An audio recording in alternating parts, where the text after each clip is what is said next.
Në Lushnjë u përmbyll me sukses edicioni 5 i panairit ndërkombëtar Ditët e Bujqësisë 2026. Panairi u zhvillua nga data 28 deri në 30 prill në sheshin qendror të Lushnjës, ku morën pjesë mbi 100 fermer, kompani ekspert dhe inovator nga Shqipëria, rajoni dhe Europa. Aktiviteti u prezantua si një pikë referimi për prezantimin e zhvillimeve më të fundit në bujqësi. Gjatë një interviste të dhënë për televizionin 6+ një Vlora, Ministri i Bujqësisë dhe Zhvillimit Rural, Andis Salla, tha se ky panair është shumë i rëndësishëm dhe do të funksionojë si një platformë bashkëpunimi dhe zhvillimi për sektorin bujqësor. Promovimi i bizneseve jo vetëm vendase, jo vetëm të Lushnjës, por edhe të disa vendeve të Europës dhe zonave të tjera, ishte me mjaft rëndësi. Ndërsa sipas ministrit Salla, qëllimi është që bujqësia të punojë me teknologji të avancuar, ndërsa foli dhe për monitorimin e tokës në kohë reale. Për 5 viti radhazi është për promovimin e bizneseve jo vetëm vendase, jo vetëm të Lushnjës, në gjithë Shqipërisë, por edhe të disa vendeve të Europës, gjë e cila shkëmbejnë eksperjencat e tyre dhe janë pjesë e një ekspozimi, mund të themi, të gjithë produkteve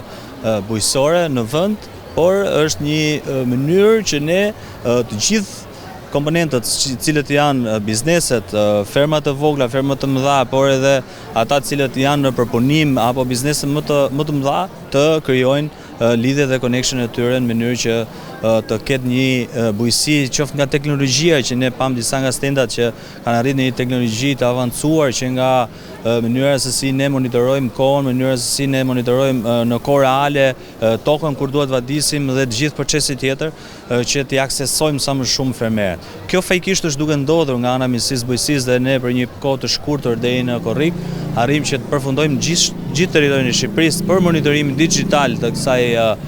fushë, në mënyrë që fermerët të kenë aplikacionin në telefon për gjatë gjithë kohës. Ministri i Bujqësisë dhe Zhvillimit Rural, Andis Salla, gjatë intervistës të dhënë për televizionin 6+1 Vlora, tha se në 61 bashkitë e vendit po shikohen të gjitha mundësitë që fermerët të bëhen bashkë për shitjen dhe uljen e kostove. Me SHBB jemi duke punuar, Bashkia Lushnjës është një nga bashkitë që tashmë ne ka krijuar SHBB-n e parë, jemi në 18 bashkitë të tjera, të cilat po vazhdojmë dhe po punojmë në disa bashkitë të vendit dhe do të shkojmë në çdo bashki në 61 bashkitë për të krijuar SHBB-t. Jo vetëm një, por edhe në disa fusha të ndryshme, në mënyrë që fermerët të bëhen bashkë, të punojnë tokën secili në parcelat e tyre, por së bashku të krijojnë shitjen dhe uljen e kostës në të gjithë aspektin cilët ne tashmë kemi vënë në dispozicion nga ana e stafit Ministrisë Bujqësisë, duke qenë se do të jenë prezent në çdo bashki për t'i prezantuar dhe për t'i ulur edhe unë personalisht me ta, siç kemi rastin në Lushnjës para pak ditësh, ishim bashkë me kryetaren dhe disa nga fermerët që janë bashkuar tashmë në SHBB dhe do të jemi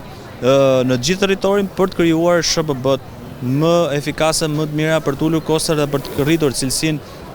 e prodhimit nëpërmjet laboratorëve që ne do të kemi për sigurinë ushqimore sigurisht, por edhe për të siguruar konsumatorit një produkt sa më cilësor. Dua të theksoj këtu që po ecim me një ritëm të shpejtë dhe bashkitë e para, të cilat janë në 18, do të vazhdojmë në 61 bashkitë.